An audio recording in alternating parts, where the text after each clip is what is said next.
अस्सलाम वालेकुम। आज हम बात करेंगे क्रॉनिक किडनी डिजीज़ स्टेज 2। ये जो CKD की 5 स्टेजेस की सीरीज़ है उसकी ये सेकंड वीडियो है। We will talk about chronic kidney disease stage 2, जो गुर्दों की दायमी बीमारी की सेकंड स्टेज है। अब पहली स्टेज में मैंने आपको बताया था कि GFR आपका जो है ये किडनी फंक्शन है वो नॉर्मल होगा, वो 90% से ज़्यादा होगा जो कि नॉर्मल है, लेकिन किडनी के साथ कोई और इशू होगा। स्टेज 2 में आपका GFR किडनी का फंक्शन कम हो जाता है और ये 60 से 89 के दरमियान होता है। 60 से 89 ml पर मिनट या परसेंट कह लें रफली। तो इसका मतलब है किडनी का फंक्शन डिक्रीज हुआ है।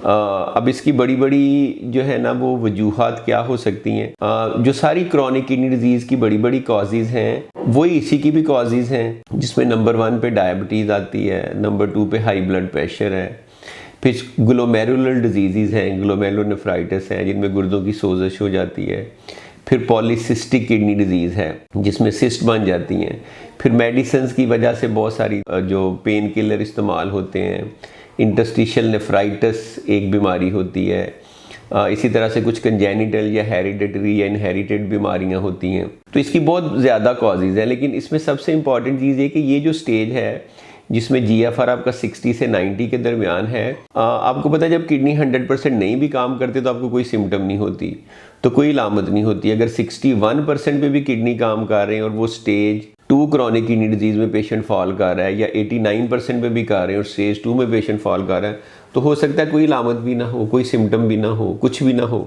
तो ये यूजुअली टेस्ट करने से पता चलता है कि आपने टेस्ट किया है तो पेशाब में प्रोटीन आ गई है और थोड़ा सा GFR भी कम है, टेस्ट किया है तो यूरिया क्रिएटिनिन ऊपर है, GFR एस्टिमेट उस वहाँ से किया है बेस्ड ऑन द क्रिएटिनिन तो वो कम है, 77% है, विदाउट एनी अलामत हो भी सकती हैं। अलामत होगी डिपेंडिंग अपॉन द कॉज, कि अगर किसी को क्रॉनिक किडनी डिजीज़ ग्लोमेरुलोनेफ्राइटिस की वजह से है, गुर्दों की सोजश की वजह से, और साथ पेशाब में बहुत ज़्यादा प्रोटीन आ रही है, झाग आ रही है, तो स्वेलिंग हो सकती है, आपके लेग्स में अडीमा हो सकता है, वर्म आ सकता है, या पेशाब में खून आ रहा है, या प्रोटीन आ रही है, या स्वेलिंग हो गई है, या ब्लड प्रेशर आपका ऊपर चला गया है। इसी तरह से अंडरलाइंग जो बीमारी है डायबिटीज़, हाइपरटेंशन, उनकी अपनी अलामत हो सकती हैं। तो रिकमेंडेशन इसमें वही है जो मैंने पहले भी कही थी कि अर्ली स्क्रीन होना चाहिए कि पता चले, वरना कभी कभी इस स्टेज में डिजीज़ अननोटिस रहती है। तो तकरीबन 20% पेशेंट जो है ना वो फॉल करते हैं क्रॉनिक किडनी डिजीज़ स्टेज 2 में।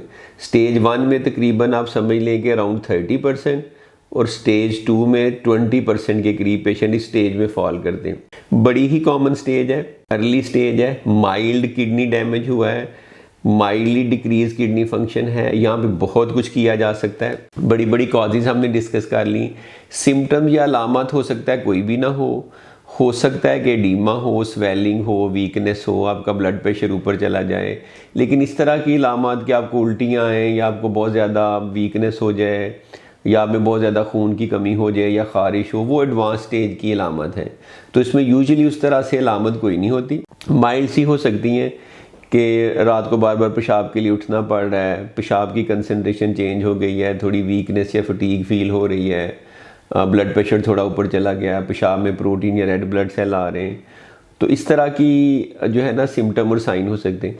अब इसकी ट्रीटमेंट कैसे करनी है, ये बड़ी इंपॉर्टेंट स्टेज है ट्रीटमेंट के लिए, क्योंकि इसमें आप एक्चुअली डिजीज़ की प्रोग्रेशन को तो रोक ही सकते हैं, उसको रिवर्स भी कर सकते हैं, क्योंकि ये बड़ी अर्ली स्टेज है। तो अगर डायबिटीज़ की वजह से है तो उसका इलाज करना है, हाई ब्लड प्रेशर की वजह से तो उसका इलाज करना है, अगर ग्लोमेरुलोनेफ्राइटिस की वजह से है तो उसकी वजह जाननी है कि वो किस वजह से है, बायोप्सी की ज़रूरत पड़ सकती है, फिर ग्लोमेरुलोनेफ्राइटिस का इलाज करना है।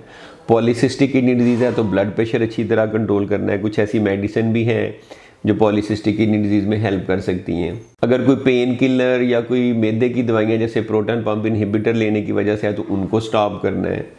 तो डिपेंडिंग अपॉन कि उसकी वजह क्या है आपने उसको भी इलाज करना है, और जो GFR कम होने से बॉडी में चेंजेस या कॉम्प्लिकेशन आई है उनको भी इलाज करना है, उनका भी इलाज करना है। तो इसमें इलाज तो डिपेंड करता है कि वजह पे और क्या क्या मसला हो रहा है, उसके अकॉर्डिंगली वो एक कॉम्पिटेंट अच्छा नेफ्रोलॉजिस्ट कर सकता है। अब क्या इस स्टेज को प्रिवेंट भी कर सकते हैं, ये बहुत अर्ली स्टेज है, इसकी प्रिवेंशन मुमकिन है। प्रिवेंशन इस तरह से मुमकिन है, जो हाई रिस्क लोग हैं, जो इंक्रीज रिस्क पे हैं किडनी डिजीज़ के, जैसे people with high blood pressure, people with diabetes, people with family history of chronic kidney disease, people with heart disease, लोग वो जिनकी एज 60 साल से ज़्यादा है या जिनको हेपेटाइटिस है या स्टोन की डिजीज़ है, ये सारे हाई रिस्क कैटेगरी में फॉल करते हैं।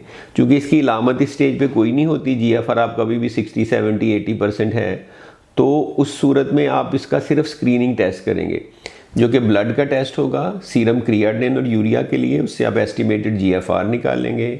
पेशाब का टेस्ट होगा spot urine for albumin creatinine ratio, उससे आप एल्ब्यूमिन यूरिया निकाल लेंगे। किडनी अल्ट्रासाउंड भी कर सकते हैं। तो जब आप अर्ली इसको डिटेक्ट कर लेंगे फिर आप फौरी इलाज शुरू कर देंगे, तो इसमें काफ़ी चांसेस हैं कि उसमें बेहतरी आए।